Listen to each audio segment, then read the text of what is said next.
Get the knives out. Dish is about to be served. Outrageous. Are you kidding? I've been inside only one woman after I was born. The Statue of Liberty. Provocative. If it's a pain in the ass, honey, you're not doing it right. Pop culture. Meanwhile, she's on the cover of Us Weekly, dating. Boyfriends are like jobs, except he probably stopped sucking after a year. Wicked. What do I look for in a guy? My dick. Smart, sexy, contemporary. I mean, I can't. Porn Again, the podcast. Hi, everyone. Welcome to Porn Again, the podcast. I'm Josh Sabera, and my guest today is sportswear czar. Can I call you a czar? Sure. Nobody uses that word anymore, so I'm bringing it back. Andrew Christian, the smart and handsome designer of the world's sexiest underwear, among other things. His brand has become iconic worldwide, not just for his designs and quality, but also the sexy models, whom we will be talking about. Welcome, Andrew. Yay, I'm excited to be here. Thank you so much for coming. As you've probably heard before I get into real conversation, there are always a few things annoying me during the week that I have to get into. Of course. But the good news I want to report first is that Sinead O'Connor has been found. Was she missing? Well, that's exactly my point. Is she still alive? She is, and I didn't even know she'd gone anywhere. And apparently now she's living in this town called Wilmette, which is Chicago adjacent in Illinois. And she had gone out on a bike, apparently with a pink basket in the front. I don't know why I know that detail, but that's what she was riding. And she hadn't been heard from in a while, and they have found her safely. Can we make her go away again? That's what I was going to say. Why did anyone look? Why did anyone look? The other thing that I think is funny that's going on, because it's the Cannes Film Festival, as you probably know. So, everybody's come out of the woodworks. They're talking about their new movies. They're showing up at events that they have no business at. Everybody's everywhere. And Susan Sarandon continues to open her mouth everywhere. And I guess Ronan Farrow, Mia Farrow's son with Woody Allen, even though I suspect that Frank Sinatra could be the father, but that's just me.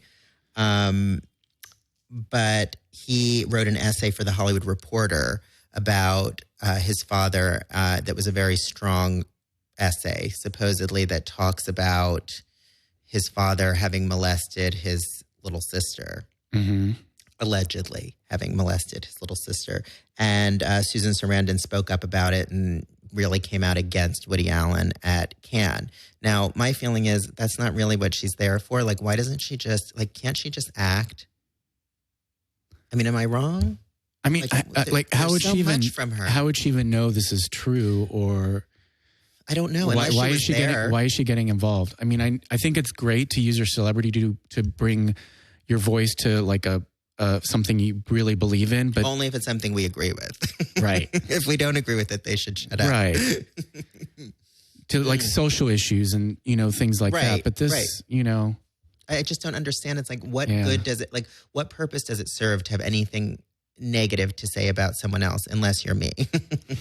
But anyway, I just feel like she is constantly out there with her politics and getting in Twitter fights with Deborah Messing and Rosie O'Donnell. And it's I just want to be grow up, act. If you want to do something constructive, give us an explanation for the movie Tammy or why you made the movie The Meddler and stop talking about everyone else.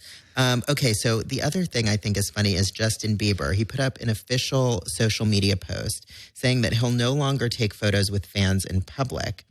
And apparently one of the big comments was that a lot of fans feel like they spent the money on his albums and, they spend money on his merchandise, and the least he could do if they see him in public is take the picture, to which he says, for your money, you get an album or the merchandise, so you're not entitled to more. What do you think about that? I mean, that's such a douche comment. Right. You know what I mean? If it wasn't for the fans who support him, he wouldn't be there.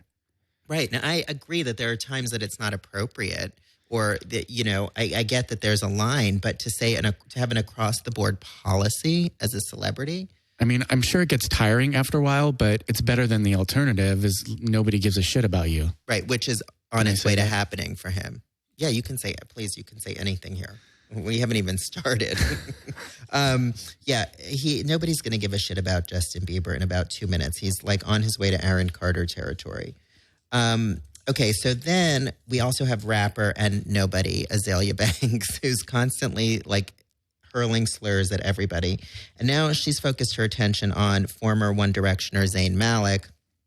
And apparently she misunderstood one of his tweets, thinking it was directed at her. And she went on a homophobic and racist tirade. So she has a history of this kind of behavior. So there's been a petition to get her off of Twitter. Now, obviously, the things she's saying are not things we want floating around. But what is your feeling on that? Like, do you think that she should be taken off Twitter, or do you think people should just be able to say whatever they want and other people respond however they want? Or people can't get taken off Twitter, can they? I don't know. I think if it's really damaging hate speech or constant, that they probably could. Right. Or maybe just retire her handle. I don't know how that works, but I definitely don't agree with what she's saying in her message, but right. I don't know if it's right to ban her from Twitter, What about just banning her from the world? Yes. Maybe she and Sinead O'Connor could have a picnic somewhere. Right. And then I also hear, this is kind of interesting, did you hear that Ozzy Osbourne and Sharon Osbourne are potentially splitting up after 30 years? Why at this point? Like, really? Well, apparently he was having an affair. I don't know if it was a sales girl, allegedly. Again, I just want to be very careful to say allegedly. Having an affair. I don't know if it was a sales girl or something somewhere, a nail salon, something. And she found out about it. And from what I have read, she wants him in a sex addiction clinic. Now, when I've seen him, I've seen him in person many times, and he doesn't seem coherent enough to me to even know where to stick anything. Right. I mean, my first thought is, can he even get it up? Well, that's what I'm not understanding. Like, I don't get it. So anyway, these are just things going through my head right now. So anyway, on to you. So tell me, where did you grow up? I grew up in Fresno, California. Okay, so not too far from here. Halfway between LA and San Francisco.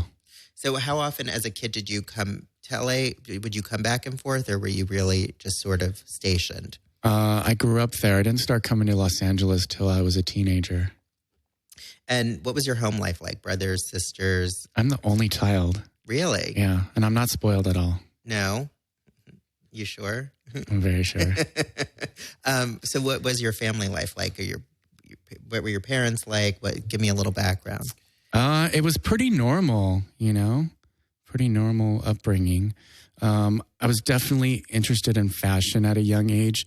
The highlight of my week was there used to be a show on CNN called Style with Elsa Clench. Okay, and it showed all the runway shows, and that was like my highlight for the week. So my parents definitely knew I was a gay child. Okay, so that was part of what I was going to ask you. When did you actually come out, or did they just was it just you were basically wearing a banner? Like, how did it unfold for you? I didn't come out until I was 20 years old, when I was actually dating somebody, and I thought, okay, I better tell them now. But were you active at all before then, or you kind of waited till then? And was that like the first person you were dating, or that was you had met other people before that? I had messed around with a few friends in high school, but it didn't really turn into it wasn't a relationship type thing. Because I didn't come out till I was 31. I was a virgin until I was 31. Really? I always say I made up for lost time. Uh-huh. But I always felt and people said, well, what were you doing behind everyone's back? And I wasn't, I wasn't comfortable for whatever reason. So I wasn't doing it. So I'm always so envious of people who at least had the guts to go and try it out. Right. I mean, I think I was still trying to figure it out for myself, and, thought I could date women. And have you ever dated a woman? Yeah. You have? Yeah. Have you had sex with a woman? In high school, I did. You say it like it's a bad thing. Obviously, it wasn't good enough to continue doing. Correct. So was your first sexual experience with a woman, or was it? No. No. Okay, that's good. Yeah, my first sexual experience was with a guy. Good. Okay, I'm happy to hear that. So I read. So I went back to guys. Good. You just sampled. I have a few friends that went that path that sort of weren't sure. I knew when I was in. I knew when I was in kindergarten that there was something different. It wasn't like I didn't really understand sexuality, so I didn't have I didn't really have an understanding of what exactly it was that was different, but there's just this thing that I knew. And I knew that like my sister was 2 years older and the kids like in her class, like I would look at the little boys in her, like I just knew that I was interested in them and not, did you have that or no? I mean, I definitely knew I was attracted to guys, you know, there's just that they just do it for you, you know? Believe me, I know. So I read somewhere that you would make your own clothes to wear to school. I would, well, my goal every week was to make my own outfit to wear to these underground clubs I used to go to when I was in high school. So wait, how did you even know about the underground clubs? I wouldn't even know. I wouldn't have even know. Like my finger wasn't on the pulse of anything. I don't know. Where'd you find out about them? You have friends and somebody talks and tells you about this and that and then. Okay. All right, so these underground clubs, so you'd make clothes to wear there. Right. So that was my goal every week. So I'd make clothes for myself or my friends, and then we'd, go out. And then one time somebody came up to me. He's like, "Oh, I like your shirt. Where'd you get it?" I'm like, "Oh, I made it." And he's like, "Oh, you should sell them at my store." So then I started making clothes, selling them on consignment. I was like, "Oh, wow, I can make money doing this. Maybe I should go to school and learn how to really do this." Now, wait, how old were you at that point? I was 16. So did you feel that you sort of had, like, did you feel like did you have any idea of what you wanted to do? Like that you wanted to do something entrepreneurial at that age? Or was it sort of the suggestion of this guy? It was more just the artistry of like making clothes and creative process is what I loved. Okay. So it wasn't really the business end no. that was your thing. Okay. So what kinds of clothes? So describe some of these clothes to me that you were making. Oh my God, they were horrible. They were horrible when I look back on it. They were hot glue gun together and. But like with what? Like what was on them? Like what would it look like? And this was these were for clubs, so obviously they were flashy and right? Yeah, mirrors. I mean, you name it. Like pretty out there stuff. Are there photographs that exist anywhere? I don't think so. Okay, that's too bad. So did other students, so at what point then did you transition from making them just for the clubs to wearing your own things to school? Because I'm kind of curious how other kids took to that. Like did people sort of celebrate you for that, or were you bullied, or like what? I was definitely like the outsider weird kid. And do you ever feel now like, oh, look at my huge company? Yeah. Assholes. Right. And well, living well is the best revenge, as they say. It is. It is. So was your family accepting? So when you came out at 20, I mean, obviously, like you said, there was enough going on that they kind of knew that you were gay. Right. But were they accepting of it? Definitely. Very accepting. Always very positive of I wanted to pursue fashion, and they were always like, well, that's what you have to do for the rest of your life, so you better love it. So there was no out for you. Like they're like, if you're going to do this, you're doing it. Yeah. And then even though you were making these clothes, was the moment that you realized that you actually had a talent for it when this gentleman suggested you sell them in the store, where you're like, oh, did that sort of lend some credibility to your design work? I think it gave me a little more confidence, and then, actually when I started like receiving the checks and the cash and the money, I was like, oh, wow.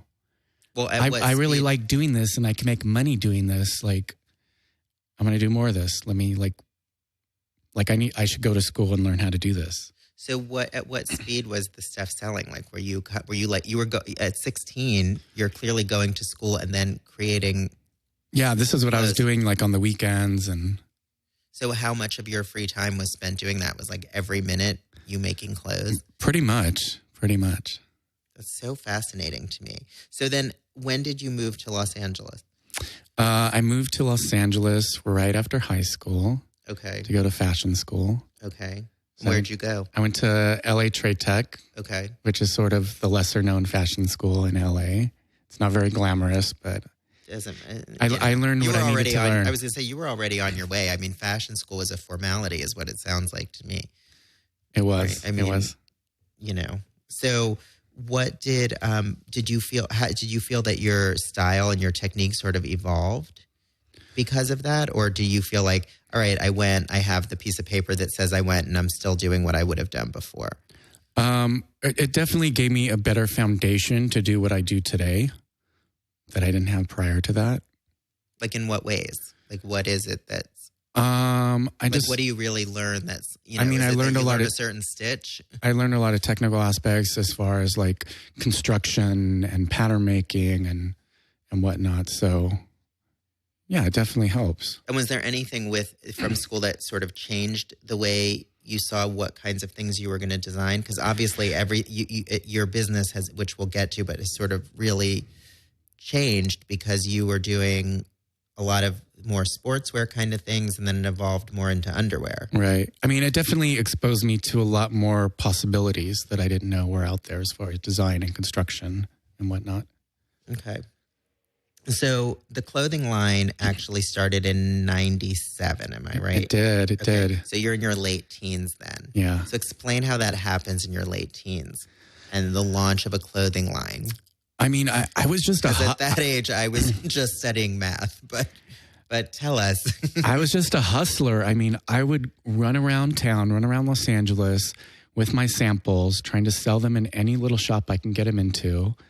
And, yeah, I mean, I put my way through school by selling clothing in LA at different boutiques. And then in terms of the design, like your logo, which is that sort of non-denominational cross. Right. Which I understand the Christian part, but where did that come from? Did you have that professionally designed? Like, how did you even know at that point that you needed to brand yourself in a certain way? Well, I definitely wanted to, my name, Andrew Christian. I wanted to, have a cross in it, but I didn't want it to have any sort of religious connotation to it. Right. So that's how I came up with the logo. And did you come up with it yourself, or did you actually have somebody? I came up with the concept. A friend of mine. Is it the same one that exists now, like from the beginning? It's very similar. Yeah. A friend of mine helped me execute it, but yeah. That's so fascinating to me that you knew, like at that age, like knew to do that, knew that there needed to be a consistent label. I love that. So how does someone go about actually launching a brand at that point? Like where did the means come from to do that? Because you obviously needed to be buying materials. So you're selling some of the clothes on consignment, but you obviously needed to buy materials, have labels printed, have labels made. And right. The stuff has to, you couldn't have been making everything at that point. No. So but how definitely does that happen? All the money I would make would all go back into the company. And it took a long time to grow the company. There's many, many years of struggling and barely making it. But where do you even think to know, okay, I have to find people who can turn this out, or I need to find a factory that can do this. And I need to, how do you even go about finding the places to execute your vision? Just networking and sourcing. Okay, but I wouldn't even know where to start. I'd be like, can somebody find out? So what do you do? Pick up a phone book? Pick up a phone book, or just, walk around and just walk through buildings and, pop your head into different shops. Mm-hmm. And how did you know what shops, how did you know, did you know to target specific places with the kinds of material you were making? Just to see what other products they were making and whatnot, and if they could execute what I wanted to do. And did you have an idea at that point whether, what kinds of stores you, did your style sort of evolve to match certain stores you liked, or did it happen the other way? It happened the other way.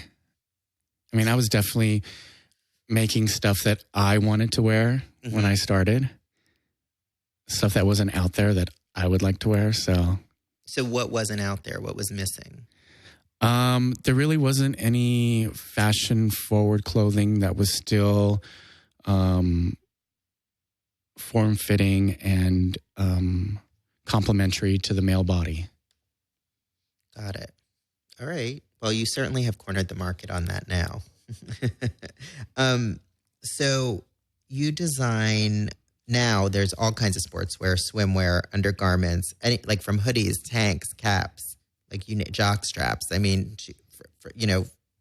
top to bottom, as it were. So what is your favorite type of item to design? Like as a designer, like what is it that gets you most, juiced up and excited? I like designing everything. I mean, for me, it's about the creative process.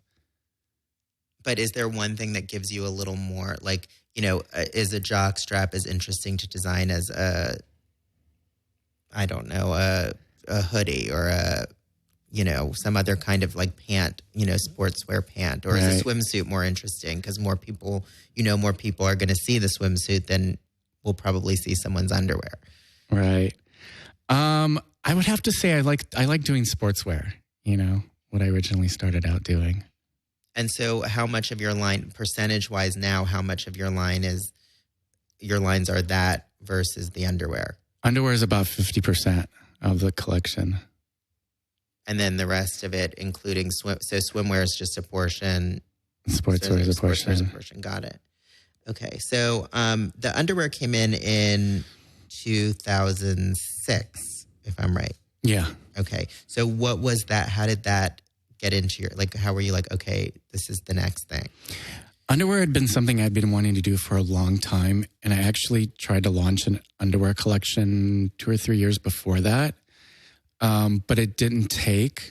The original underwear collection was taking like really cool old vintage t-shirts and like reconstructing them into underwear.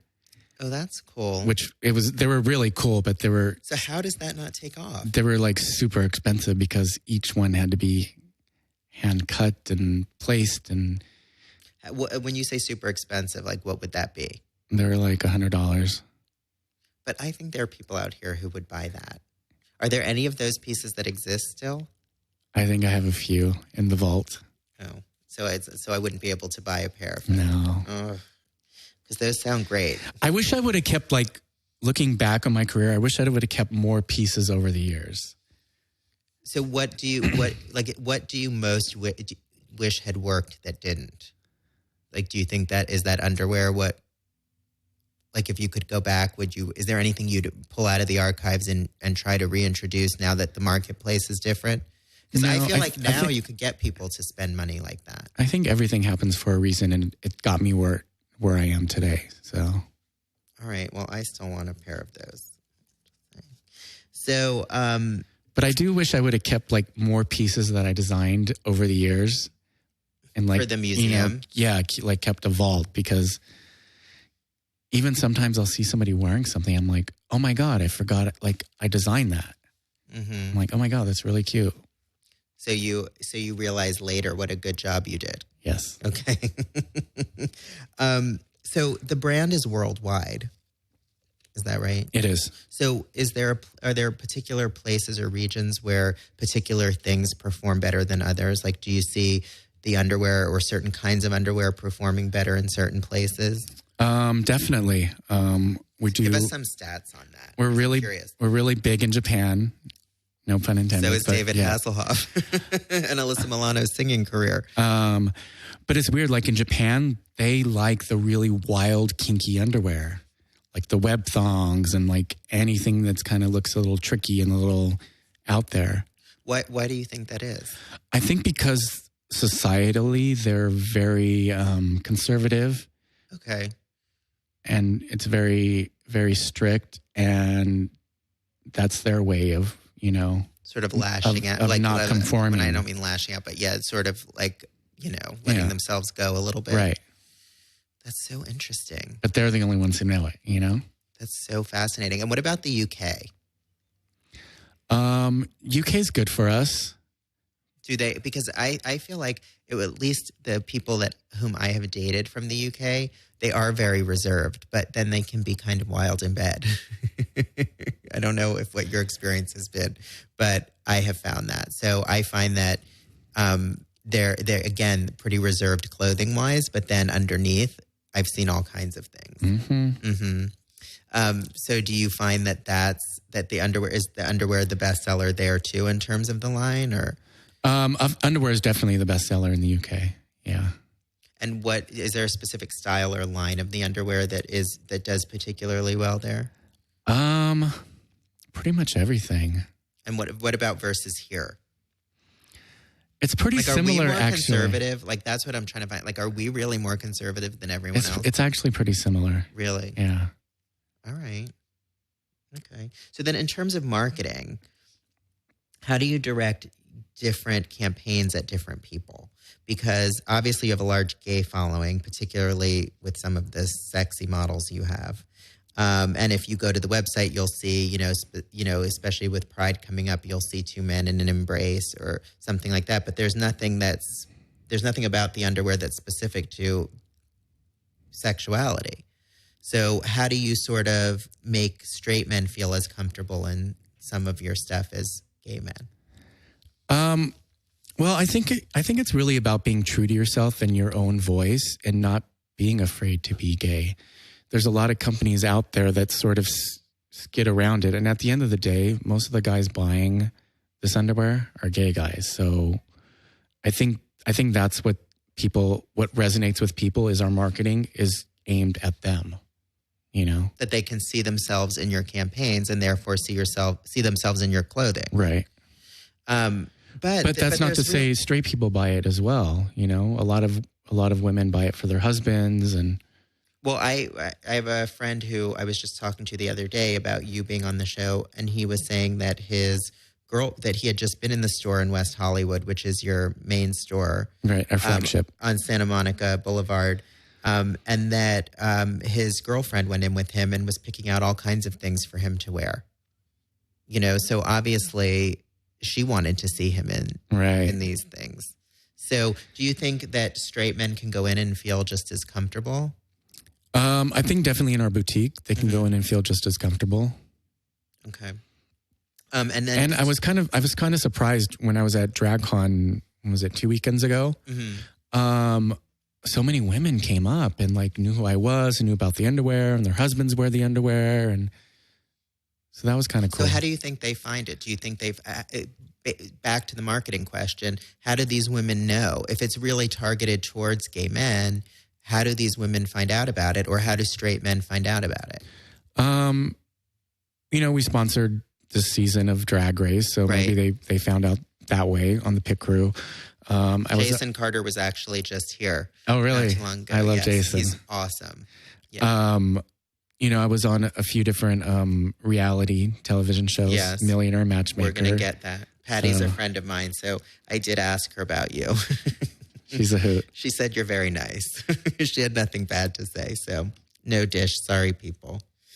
I'm going to get to your experience on there too, because I had my own. Anyway, so we talked about the marketing. So let's talk about the models. Okay, so some of the models are, how do you cast these people? Because one is better looking than the last. And then there's a sort of a mix of people, fresh faces whom you haven't seen, and then some familiar faces that you may have seen more than their faces. Right. So how do you sort of figure out the mix of your regular guy and then your gay porn star? And do you use those models differently to appeal to different groups? Definitely. Our regular guys we use for more basic products, and the guys who have been in porn, we kind of put them in the more racier underwear that the other models may not be as comfortable in. So it has to do with the fact that the models are more comfortable wearing it, or it has to do with that's what you want that specific person in? Or is it the person who watches porn might be more likely to wear a racier? Yeah, they don't care that somebody's going to see their junk, and Mm-hmm. Now, when you cast these things, do you sort of cast that, basically what I'm asking is, do you watch enough porn to handpick the people? Do you look at somebody and say, oh, that guy is somebody who'd be great for this? Because I noticed you have Landon Conrad, you've had Brent Corrigan. So you've had like major names in porn. Right. Are these people that you may or may not have seen in certain productions and identified as possible models? Or do you have staff that brings them up to you? Or, how does that work? And by the way, there's no shame in anything here. So, I mean, I wrote a book called Porn Again. Well, I definitely have not seen them in action before I've hired them. Got it. I mean, but you have to admit you want to go back and see them in action after. I'm a huge porn fan, so I know who all of them are. I mean, yeah, definitely you want to see what they're doing and whatnot. But. Right. So do you find that that in terms of fan base, how much does that help the lines? They definitely have their own following and they bring their own following to the brand. And likewise, they get a following too from working for me. And why did I totally just lost my train of thought? Do a lot of times when you watch certain porn, they're wearing your underwear in the porn. Yeah. So is that just, serendipitous, or is there a product placement arrangement, or how does that work? Do they ask you for the underwear in exchange, or do they buy the underwear? I mean, obviously it's in all of them. Sometimes it's product placement. Sometimes it's just coincidence. I mean, it's a great way to reach the market. I mean, I don't know anybody who doesn't watch porn. Well, people who say they don't, but they're liars. It's a problem watching porn for me though now. Really? Because I can't watch a porn if I know somebody who's in it. It's like a total boner killer. Well, I have the same and thing. I know so many of these guys now. It's like, ugh. I know, so do I. And, it's funny. I talk in my book, one of my favorite porn stars had become a good friend, coincidentally, totally unrelated. And it's the kind of thing where now I can't even look at it or see it, or it just, I don't see him that way at all. I don't see him even as a sexual being. And now he's moved on and he's married and he's whatever. And I'm like, I can't even imagine him having sex with his husband. Like, he just seems, and this was somebody that I was so into, as I was growing up and watching porn. So it is kind of funny how it sort of takes the fun out of it in a way. Now, do you think that there's a stigma still? Do you think the stigma attached to doing porn is less now, especially now that sort of anybody with a camera and a computer can be a porn star now? So do you think there's less of a stigma attached to that kind of work? I think there's definitely less of a stigma attached to porn, I think in gay society, it's even looked up upon. Really? That it's like that we sort of idolize these people. Definitely. Well, and you've sort of embraced them and given them this really mainstream platform, which I imagine is great for them. Right. So now, have you ever, so who is it who identifies the models? Do you have people who work for you who help with that, or do you do the casting, or how does that? I have scouts, but I do a lot of the casting as well. And do you ever just see people out and say, oh, that would be a great person, or that would be, or, how do you find these people? I see people out. I meet models through the other models. So many different ways. Sometimes we do open castings on Facebook. I don't know why I haven't been asked yet, but, whatever. What is your lifestyle like? Are you out all the time? Like, I sort of picture, when I think of who this person is, the name of the person on the band of this underwear, this netted black underwear that's really sexy. I think that you're like out all the time partying, especially because there's glitter on this waistband. I like to go out, but I'm not out as much as I would like to be. Why? Because I'm running a company. I know, but don't you have a lot of people at this point? You've become more than that, because you've sort of become a recognizable face. I mean, I think people would recognize you out and about. Oh, definitely. So, I mean, you got to go out there and represent. Yeah, of course. Now, can you explain some of the technology because in your underwear, there's some of them have like some built-in functionality that helps to sort of accentuate certain assets for people. So how did you realize that was something that guys really wanted? And then how did you figure out how to construct it to sort of lift people's packages and lift their asses and all of that? Well, I mean, women have all this stuff. So I was like, well, why can't a guy have it, So it took just, a little engineering, a little trial and error. I came out with my Show It underwear, which is a package enhancing. So it's kind of similar to a cock ring. It just sort of lifts it up a little bit and pushes it out. And how does it do? Is there a strap underneath, or how is that designed, that underwear? There's a special little pouch that you put it into, and it's sort of like holds it forward. Yeah, lifts it up and pushes it out. Okay. And then do you have anything that helps people's butt? I have my flash lift underwear. Okay. Which, the inspiration for that was, I was at the gym and I'm like looking at all these people working out their butts and trying to get the perfect butt. And myself included, no matter how much I work out, I'm not going to have that butt. Okay. So I was like, it'd be great if I could like come up with a pair of underwear that like automatically did that for you. So do you wear your own underwear? Of course. And are there any of the styles that you would be like, okay, I could see this on this person, but I could never get away with this?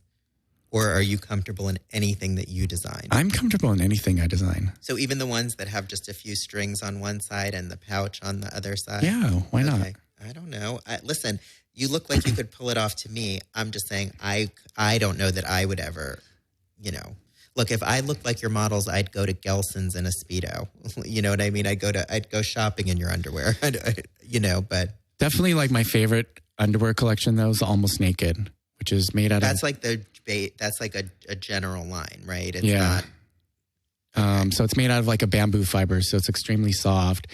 The pouch is like a hang-free pouch, so it's kind of like free balling, but you're not. What do you say to people who go commando? Because Jason Carter from the Pit Crew, who was here, he was talking to us about how he mostly goes commando now. And obviously you're against that. It depends who's doing it and where they're doing it. For the most part, we want them to be against it. Yes. We want them to be buying the underwear. Of course. Right. Unless they're in our bedroom, they need to be against it. So in 2008, you designed a pair of Obama underwear, and $1 from the sale of each unit, as it were, went to support the campaign. So will you be doing anything similar this election year? And if so, who will be on them? I don't know. You have to wait and see. So there is a possibility. There is a possibility. Got it. And is it more likely that there'd be a woman on them or a man or both, and maybe one on one side and one in the other? Yeah, it might be, even. Got it. All right. Well, I'm going to be curious to see. And if that were to materialize and if that were to come out, when could we look for that? Early fall. Okay. So you've just launched a line called Fucker, F-U-K-R. Yeah. Okay. Which is somewhat S&M inspired. So tell me how that came about and sort of what informed the design of these pieces. For those people who are watching, I actually have a pair here. So it's obviously a lot of it's see-through. A lot of it's see-through. And not a lot of material in the back. Right. Easy access. Right. I've always designed kind of, out there pieces that are, a little S&M inspired. So I thought, well, why don't I like launch this into its own collection, and it can just be very like out there. And do you think this is the most out there line you've had? Yeah, definitely. And so we just launched it this spring, and it's doing extremely well. A lot of the pieces have sold out already. So when it sells out, will you continue to manufacture that, or there's a point where you retire a line and move on to something else? So like when people are buying these pieces, are some of them sort of exclusive pieces that they then might not be able to get again? Correct. I mean, it may come back, but something's going to be different about it. The fabrication will be different, or the cut will be a little bit different, or there's going to be something different about it. So I never do anything like exactly the same twice. So you kind of have to buy it when you see it. Yeah, they're collector's items. Okay. So when you say a lot of your pieces have been S&M inspired, is that an area of sexuality that's interesting to you personally, and that's why you do it? Or is it just something that you find an interesting... It's interesting to me in theory, not in actuality. Yeah, well, I listen, I feel the same way for the most part, although I am open. I'll try anything, 50 times. So, and then this spring, you released a collection of sports underwear called Vibe. So, and that's more for active people, right? Like gym, like underwear for the gym. Yeah, it was like very sports gym inspired. So it's very functional. It's very breathable. It's really comfortable too. So is that something that, as for me, somebody whose big sport is eating Oreos, I don't really need to sit around and vibe. No, but we can put you in a fucker jockstrap. Totally up for that.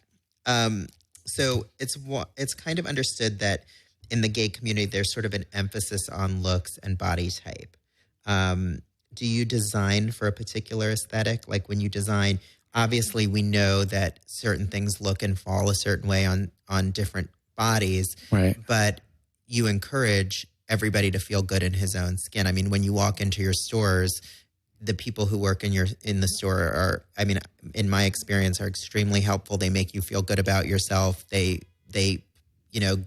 have you try things on. Like they're really great about making you feel good. Do you feel that? Do you keep that in your mind when you're designing? Like how the average person who doesn't look like somebody on one of your posters would feel in these things? I definitely do. Of course, the underwear look great on the models, but right. they're actually designed and engineered to fit real people with real bodies in the end. And I think, the underwear give people a lot of confidence that they might not otherwise have as well. So I think, something as trivial as designer underwear can do a lot of good for people. I agree. Like, do you ever hear from people who tell you that, they were, not that sure of themselves or whatever, and that they feel a certain way wearing it? Yeah, I've heard so many different stories like that. One that really touched me was a guy came up to me in Seattle, and he was like, I used to weigh 300 pounds, and I lost 120 pounds just so I could fit into your underwear. So to have that kind of positive impact on somebody's life, he's going to lead a much healthier life now. He's going to live a lot longer, just because he wanted to, look sexy in a pair of underwear. That's great. That's really awesome. So do you think feeling comfortable in your own skin is really a state of mind? Or do you think that it really is about the physical thing? Because there are people who at all sizes who can be really sexy just because they're confident. I think it's definitely a state of mind. Especially in LA, there's a lot of people who are amazingly good looking and they don't feel sexy themselves. They're not comfortable with how they look. They're very insecure. And so how do you feel like your brand helps people past that? I think, the minute you put them on, they just feel good. They feel sexy. Yeah, they look cool, but, they have to feel good if you're wearing them all day long. Right. Or just for 10 minutes. I was talking to Jason Carter last week, and he was like, your underwear are the most comfortable underwear. When he wears them. When he wears them. Well, he wears them on the show. By the way, he sent me a photo the other day of him with Bryce, and they were wearing this underwear. I don't know if it's on the finale, the RuPaul's Drag Race finale type, but it looked like a tuxedo. Yeah. Is that, I didn't even see that in the store. No. We made those special for the show. Okay, can I get a pair of those? I love them. We can make that happen. And I was also looking at, not that I was paying close attention or anything, but I was looking at where the buttons fell, depending on who was wearing them. But I know that they have to put shapers and things inside, right? Yeah. In their underwear so that you don't actually see any penis outline. You don't see their dickheads. Right. But let's talk about that for a second, because that's an accessory that you guys sell in the store or you can get online. Right. Okay, so there's one that looks like, that sort of gives you a Ken doll crotch in a way, like it has no discernible anything. Then there are two different, then they have ones, you have ones that you can buy that you can put in, but that have the outline of a penis and the head of a penis. Right. Those are, so and there are two different versions of that, right? What one's a light color and one's a dark color? Is that what it is? So it looks okay in the underwear? Like I saw three different things online. One was just that had no outline. Right. And then I thought I saw two that had the outline. Right. That had a shape. Right. And is the shape different? Is that what it is? The shape's different, or because they're both Jewish, clearly, right? Because they're both circumcised. Right. The shape's the same, just the color of the hat is different. Different. Okay. Yeah. And where did you recognize? Like, how did you figure out the need to have that product? A lot of dancers use them when they're dancing. Like go-go dancers. Yeah, a lot of go-go dancers use them. Now, why is that? Because if they're wearing underwear that the fabric you can sort of see anyway, like, why do you need a fake penis outline? They feel like they need to fill it out a little more. Yeah. That is so funny. And like, how did you, and that's how you came up with the need, was the dancers? You were like, huh. I find that so fascinating. Love it. So I've heard you say, okay, so when you design underwear, do you design thinking about like the kind of guy you'd want to go to bed with wearing it? Not usually. Okay. What are the instances in which you have? Is there a specific line or piece of underwear that you've made because you're like, I want to see somebody in this? And do you ever find your own underwear sexy on other people? Like, do you see it and like, oh, that's hot? Definitely. I see it on guys and think it's hot. Okay. And you're like, oh, I designed that. That was a good one. Okay. And is there ever one that you're like, oh, fail? Like no. All right. I like that confidence. So I've heard you say that you essentially live in a Playboy mansion. Was the quote I heard from you. Boys running around in their underwear, answering the door in their underwear. So I want to know, who are these boys, A? And people are just coming and knocking on your door. Like, how does that work? Well, actually, nobody just comes and knocks on my door. That's what I was going to say. Because the quote was just like, answering the door as though there's just a ding dong. Right. But I definitely have a lot of pool parties in the summer, and all the models are over, and it's a lot of fun. Have you ever, I'll expect an invitation to one of them. Yes. If the weather will cooperate. Have you ever dated one of the models? I have not.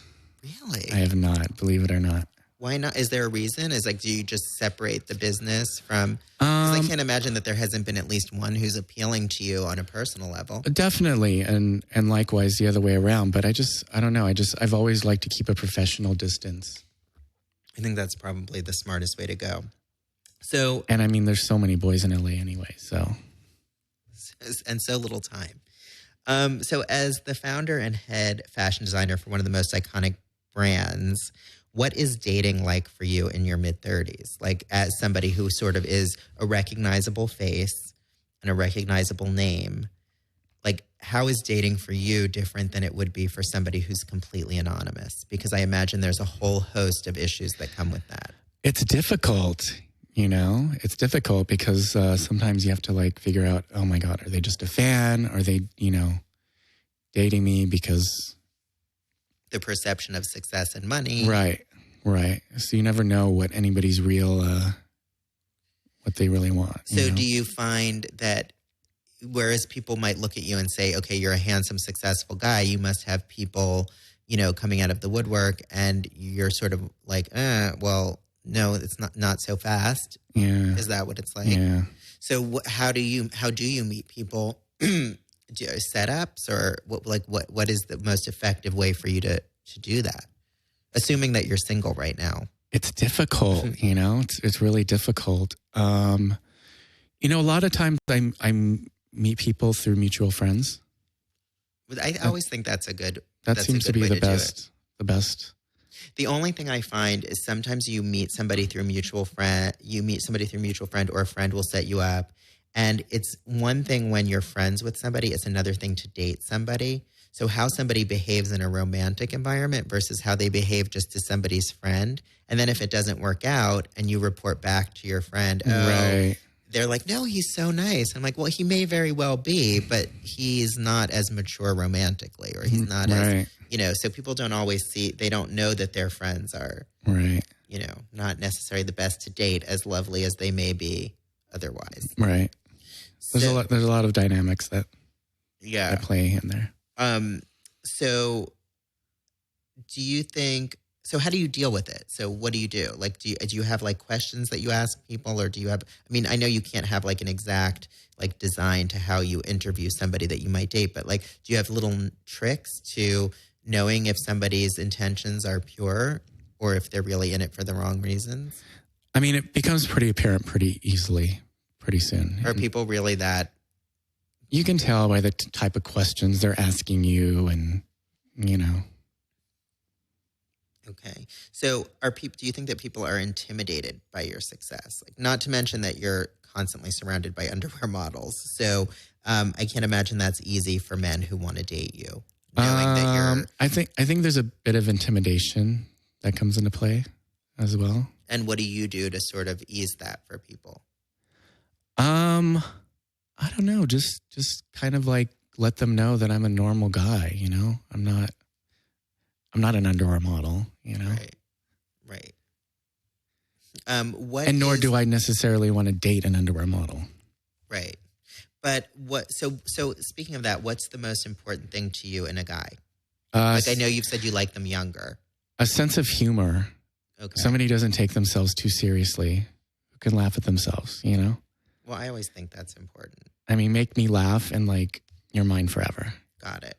But you like younger guys? Because that's what you said, at least on. Okay, so we've talked about the fact that you were on Millionaire Matchmaker, and you did mention that in your audition video. Right. So does that still hold true? Generally.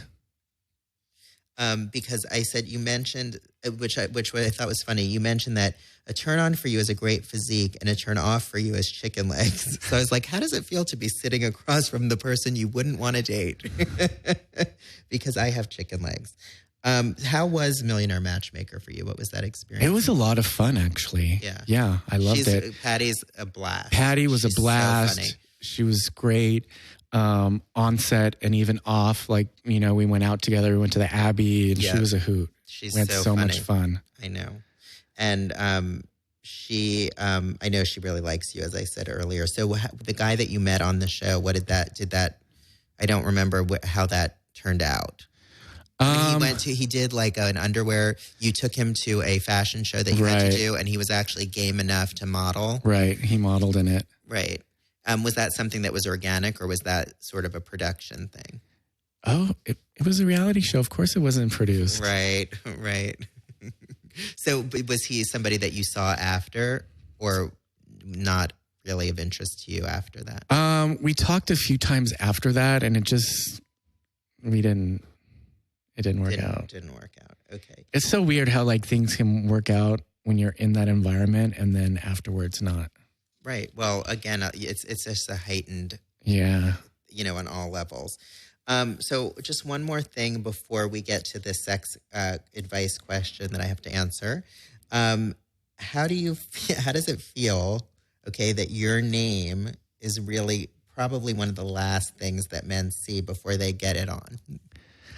That makes me feel really good. Really? Yeah. Okay, because, you're literally... it's across your waist. So as you're ready to go down, there's my name. There's Andrew Christian. All right. Well, so as you know, I do the sex column for Gay Times, and so sometimes I can't always get to everything in the magazine. So I have a letter from. This is actually an interesting one, and I'm curious to know if you've heard of this before. So this is Todd in Chicago, and he said, "My husband and I have been married for 10 years. He's a total bottom. I'm more of a top, making us compatible in the bedroom. His penis is on the smaller side, maybe around 4 inches in length, which has never been an issue for either of us. But he said in recent months, the partner has been fixated on his size and has asked Todd to make fun of him while he jerks off. So he likes him to laugh at his tiny cock. He's like, I'm not really into shaming the person I love, but he seems to get off on it. He wanted to know if I've ever heard of this and what my thoughts are on it." Now, I don't know if you've heard of this. I've never heard of this. Okay, it's actually referred to as SPH. It's called small penis humiliation. And it's actually like a fetish, an actual fetish, and has become sort of this rising genre in porn. So particularly in the straight market, and men will hire women, even if they do not. I mean, the average male penis is around, I believe, 5.2 inches, 5.3 inches. I don't think so. On average. I mean, we can double check that, but I'm pretty sure that's like the average. Not in Los Angeles. They grow differently here. So some of the people who like this practice are not even people with smaller penises. They're people with nice sized penises who still just sort of like, it's like a dominant submissive role play thing. Right. And I've noticed that there are men, rent boys, all kinds of offers online where people can, you can pay and, gay or straight, and get somebody to do that for you. And right. And it's not even like a sexual thing. To some degree, it's not. Right. But I mean, there's no like intercourse meaning. No. And they do it, and cam shows like where people pay and they get to interact with somebody via a Skype type format. Right. So, basically my answer, I don't know what obviously you would never had even heard of this before. You can go to the Andrew Christian store though, and buy something to put in the front if you're really concerned about your size. But I just say you should discuss your discomfort with your partner and sort of see if he's open to reframing the submissive fantasy. So instead of the focus being on the size of his penis, perhaps it can be altered, like he's being punished for something, but it can be the same dynamic, a power, right, dominant submissive thing, but just not focused on the size, right? Especially if it's uncomfortable for the person who's having to shame his partner. So that's my answer to that. So I think that's a good suggestion. Do you? Yeah. It's the only way I can think of it, because otherwise I think it could be trouble for their sexual relationship. So I'm going to ask you to sign a bunch of underwear, which I will let people know via social media how they can potentially win a pair. Awesome. And thank you for joining us. Andrew can be found on Facebook at Andrew Christian Inc., on Twitter at Andrew Christian, and Instagram at Andrew Christian INTL, which is international, I assume. And Snapchat, Andrew Christian. Oh, really? I haven't joined Snapchat yet. I love Snapchat. I'm obsessed with Snapchat. Really? Yeah. I need you to explain that to me after, because I just don't need one more thing to be doing. But if I need to, I need to. I really enjoy it.